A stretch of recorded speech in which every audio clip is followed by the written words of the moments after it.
Welcome, everybody. It's so wonderful to have you here. I'm just going to do a couple of introductions, although I'm pretty sure they need no introduction, but we'll do a couple of introductions anyway. So we have got Brune Poirson, the Chief Sustainability Officer at Accor. She also sits as a member of their management board. Incredible experience both in the public and private sector on sustainable development, has worked in India with the Prime Minister's office, has also worked with the French Development Agency. Notably also, she happened to also be Secretary of State for the Environment, for the Transition for France, where she was very involved and focused on tackling plastic pollution. No. And yeah, so welcome. Thank you so much for sharing the stage on a Saturday, of course, as well.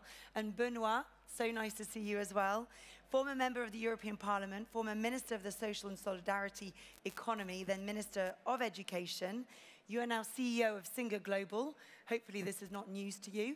And you are an international organization that accelerates the inclusion of newcomers and changes perception of migration. And boy, do we need that. So welcome. And if I can start with you, Benoit, and to really tell us about SINGA's work. What is it that you do, and who is it that you help?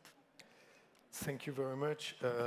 I'm going to speak in English, and I just want to start saying that SINGA is an international NGO. We are active in 22 cities and 7 countries in Europe and North America. We operate in Western Europe, Eastern Europe, North America, and Africa.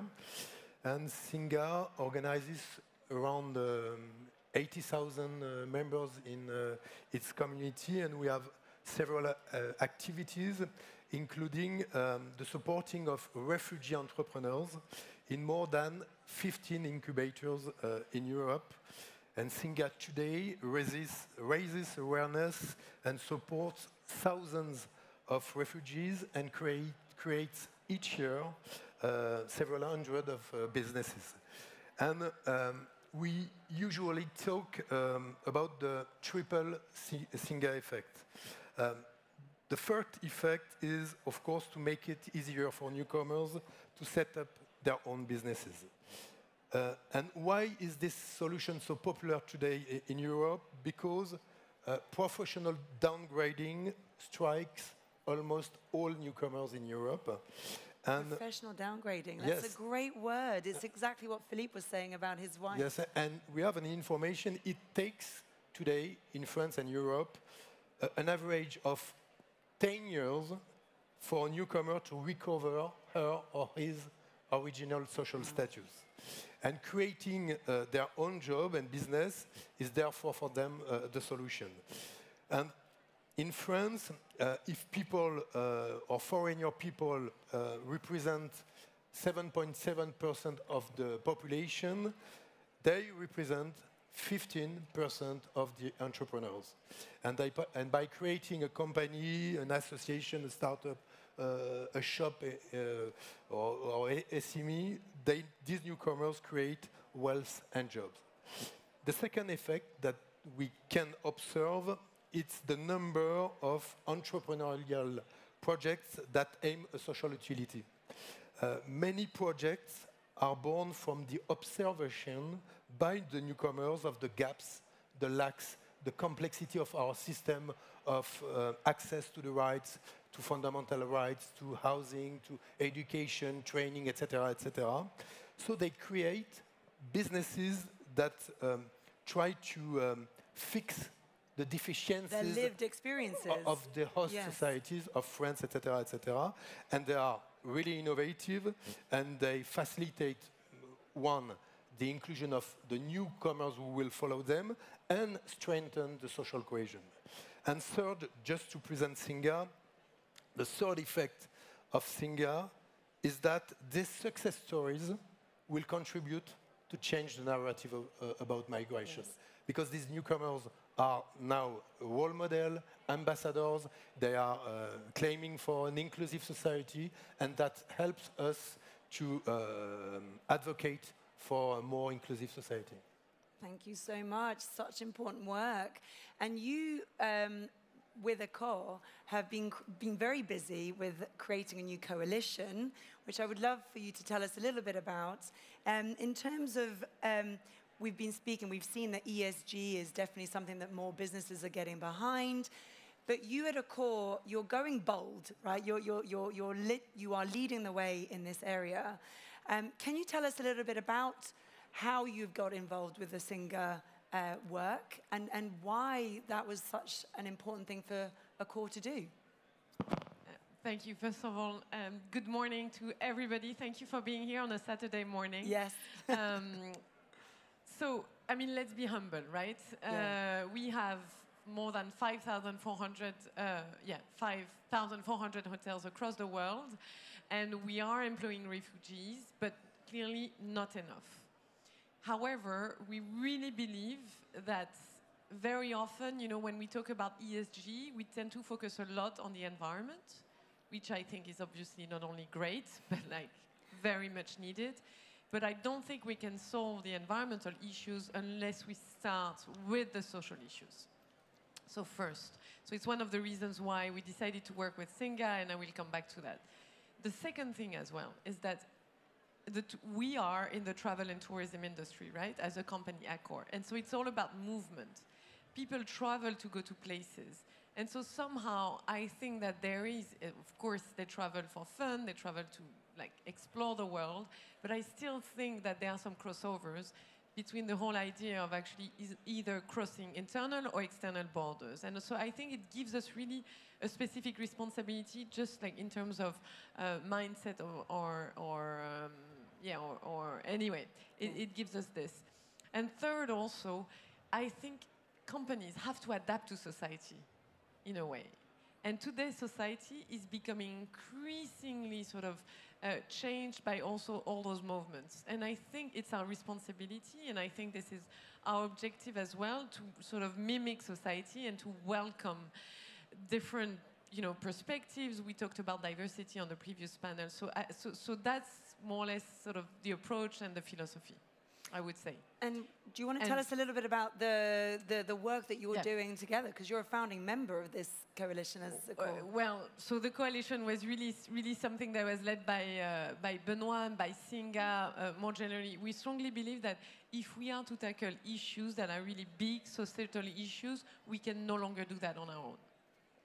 And so we need to move away from the idea of competition, and we need to come together to solve issues. And to also get ideas, obviously, from others. And so but for that, generally, you need like a platform, a neutral platform of, you know, most likely, and it's better when it's the case, a non-for-profit that can really push companies. They need to be pushed. We need to be pushed, you know, even if we are willing to do things. And that's the whole point of actually what SINGA is doing, bringing us together, trying to identify solutions. But we're also doing some work with SINGA, like more specifically on women and employability, but maybe we'll come back to that later. Yeah, absolutely, absolutely. Now, I, as you know, really want to dive into the personal reasons. You know, you could be working on so many different causes. There are so many things that need a lot of work in our world. If we can come to you, Benoit, would you say that you chose this cause, or did this cause choose you? You know, why are you doing this over anything else? There is a famous journalist, a French journalist from the 19th century, Charles de Montalembert. And he said, you may not care about politics, but politics still affect you. And I think that this sentence is really, it fits perfectly with our relation with the climate situation. By neglecting climate, today climate takes care of us. And we want at SINGA to think about the link between climate change, global warming, and migration. And we want to warn everyone against the ideological offensive of some and the wrong habit of many others, which consist in presenting migration as a negative consequence of climate change as aridification of the soil, huge fire, floods, the collapse of biodiversity, etc., etc. Because we think that the challenges of inclusion associated with the scaling up of migration would exist even if there were no climate change. And I want to share with you one figure. Africa had, in 2000, 800 million inhabitants. In 2100, that will be 4.5 billion inhabitants.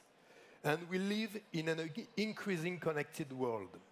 So the growth of this population, the polarization of inequalities, wars, dictatorships, territorial conflict, but also the desire of families to go elsewhere, will put on the road to exile and migration thousands and thousands of people, as it has always been the case. And we want to say that migration exists still the beginning of humanity. And the question is, where do we want to put our energy and our resources? In the illusory closing of our borders, creating wall of stone and technology to keep people out, or in the inclusion of newcomers to unleash the potential of these people and to reveal their talents and enrich our societies. The 20th century ended with the destruction of the Berlin Wall. But sadly, in the last 30 years, thousands of kilometers of walls have been built to prevent migration. And when you add up all these walls, it makes 40,000 kilometers. That means the exact size of the Earth's circumference. Wow. Did this stop immigration? No. During these 30 years, international migration almost doubled. That means that this policy is absolutely inefficient. So that's why, just to conclude on this point, that we believe at SINGA that the role of NGOs is to try to show that inclusion works. And I also believe in the power of this coalition between non-profit organizations, for-profit companies, and certain public actors to create ecosystems that are favorable to inclusion. And I believe, because I see it every day, that we are accumulating evidence that inclusion works both ways, to the benefit of newcomers, of course, but to the benefit of people receiving it as well. Yes. What about you, Brune? What was your personal wake-up moment for this? Really personal? Okay. Really personal. That's what we want. Okay, then I'm going to tell you. I did some work on reforestation in Assam, which is in the northern part of India. And obviously, there were a lot of issues around, poverty and sharing resources. And there were a lot of refugees coming from Bangladesh and flowing into India, obviously because of floodings that were going on in Bangladesh and for many other reasons. And I could see how the local population was really scapegoating and actually really sort of trying to put trying to basically accuse the Bangladeshis of bringing and taking too many resources. And so part of the project was around sort of finding new ways of sharing natural resources so that everybody would benefit from it. And we actually managed to do that. So to me, this was sort of, in a way, sort of a wake-up call. And I could clearly see that coming. And then I wouldn't be surprised if we end up in the same and similar situation in Europe. Benoit just said it. People are moving around, and it's not going to stop population. The size of the population is going to keep increasing.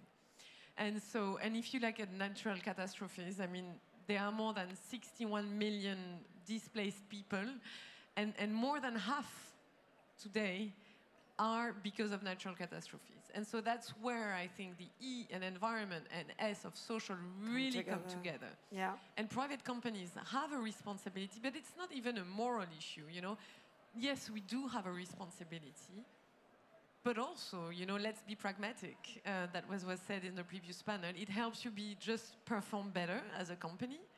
And so that's why we also want to include more and more refugees in the type of work that we do. One of the challenges is to make sure.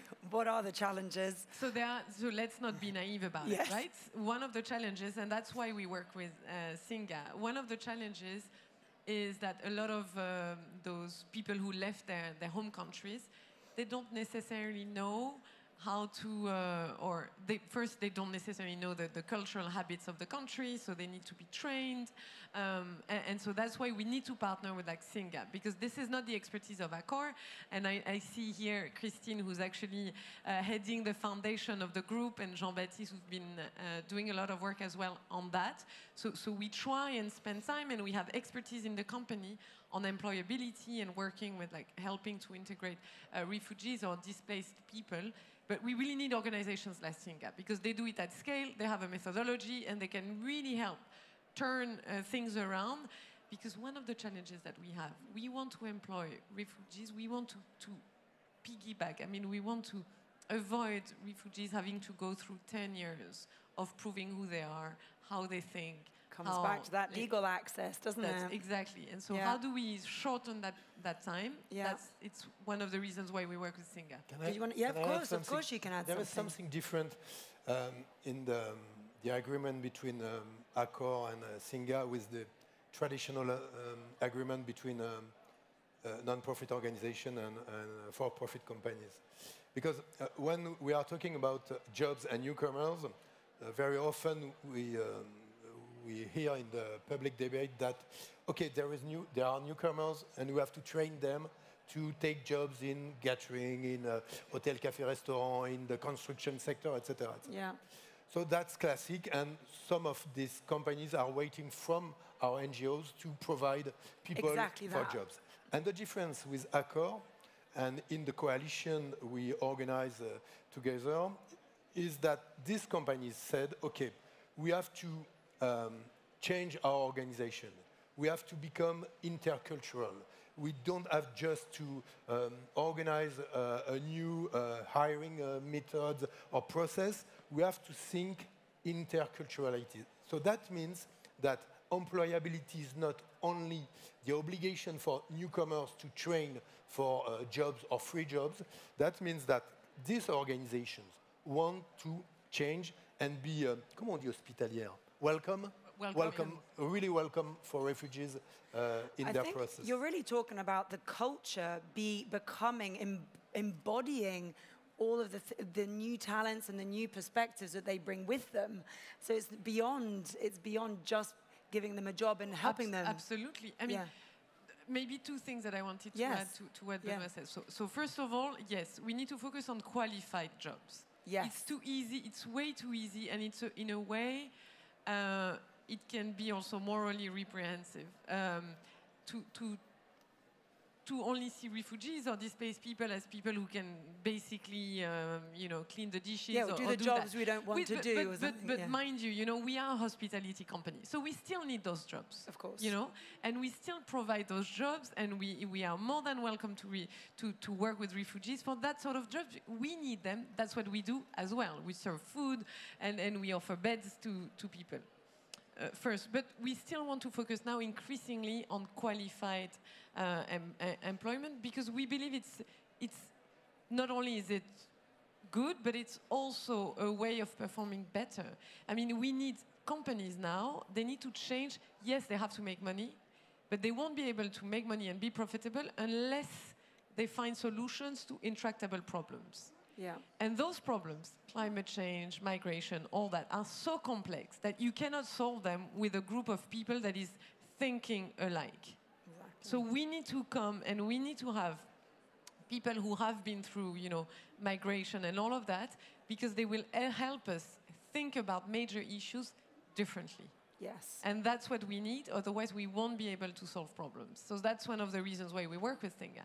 Another thing, and then I'll finish with this, another thing is women. We don't know that. I mean, it's not well known, I think, in the general public, but half of the migrants, displaced people, are women. And we tend to forget about them. Yeah. And so, and on average, for example, in France, it takes 4 years for them to get a work permit. So what happens during those 4 years? Some of them think that they have to become pregnant. And so they try to, so that they will be helped by the state, the government, or more locally accepted. And so some of them are actually doing everything they can to become pregnant, or things like this. It's just an anecdote. Well, it's more common than just an anecdote, but it's just to show that. To give a and tangible example. So to give a tangible example. So that's also why we really want to focus on women.